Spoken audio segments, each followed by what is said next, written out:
I just heard my mum screaming behind me. I saw my reflection in the window and I could see that I was on fire. I just kept thinking that I was going to die. And they said to me, she's got 10% survival chance. Without my burns, I probably wouldn't have started social media. I wouldn't have had the level of confidence that I do now. So TikTok was blowing up last year during the first lockdown. That was when I made my first video. It made me really want to show people that something like this, it doesn't have to stop your life. It will only affect you if you let it. Before my accident, I was very, very quiet, introverted. I was used to being in the background. I wasn't noticed. My life was much simpler before. I used to go to boarding school, so most of my time was spent there. So I had 55% third-degree burns. That's to my thighs, my arms, my stomach, my back, my face, my chest, and my neck. I lost 7 fingers in total. I've had a transplant for my thumb now. They took off one of my toes and put it onto my hand to use as a thumb. So you can kind of, you've got ability to grasp and stuff. Yeah, I was 12. I came back from boarding school and I had head lice. I told my mum, she put the head lice solution on my hair and she needed to leave it on for around half an hour, I think. I walked past the cooker and I just heard my mum screaming behind me. I turned around and I was really confused. I didn't know what was going on until I actually saw my reflection in the window and I could see that I was on fire.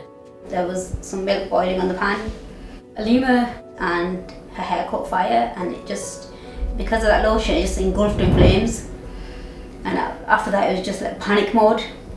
I just thought I was going to die, which is why I didn't really attempt to save myself, I guess. Afterwards people were saying, why didn't you do this, why didn't you do this? But first of all, I couldn't think straight. I couldn't find my phone, couldn't find a blanket or anything that, the water, there was no way I would be able to get that much fire, that much water. She was literally burning, and I just thought, I need to get help and to ask someone for help. She tried to push me outside of the house. She ran outside, tried to call for help. People just started to bring out water and yeah, it went from there. I think like 5 minutes later, the paramedics came.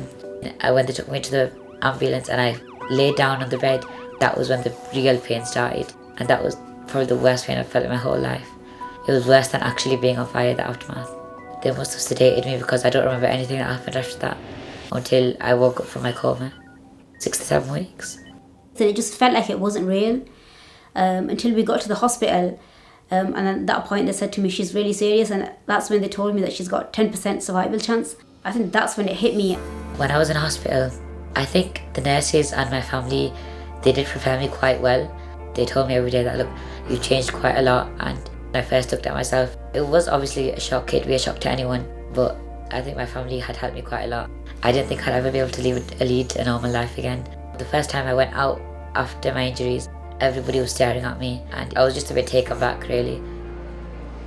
A lot of the old people would just say, they'd come up to me and they'd be like, what happened to you? I think spending a lot of time at home, it helped me to rebuild my confidence, and then I slowly built it up.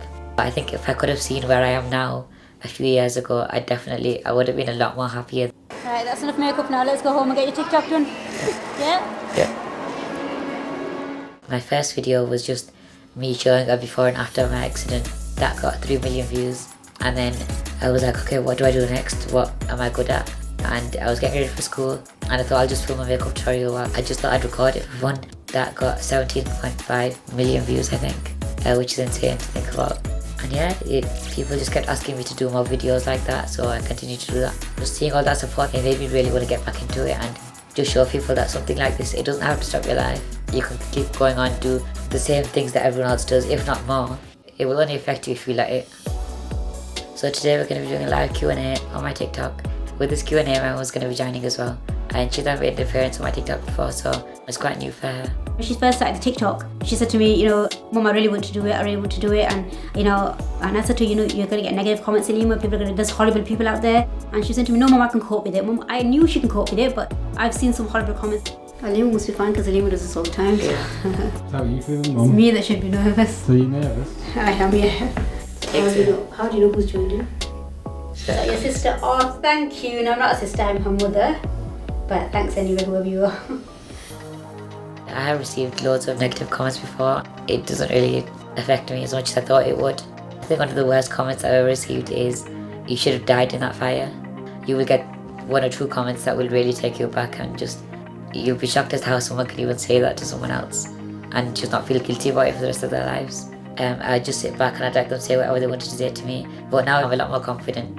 Honestly, I'm happy with where I'm at. I've had messages in the past before, especially at the beginning, with people saying things to me like, you inspired me and you to not give up. And just little things like that, they will always outweigh the hate that I receive. Someone saying you guys are beautiful. Amazing mummy right there. Oh, thank you. See you later, guys. I think that's enough for today. Go on to shot. I think it's hilarious. It wasn't that all bad. There was so many nice people in there. And most of the comments were from me, so I enjoyed it. Yeah, it was good.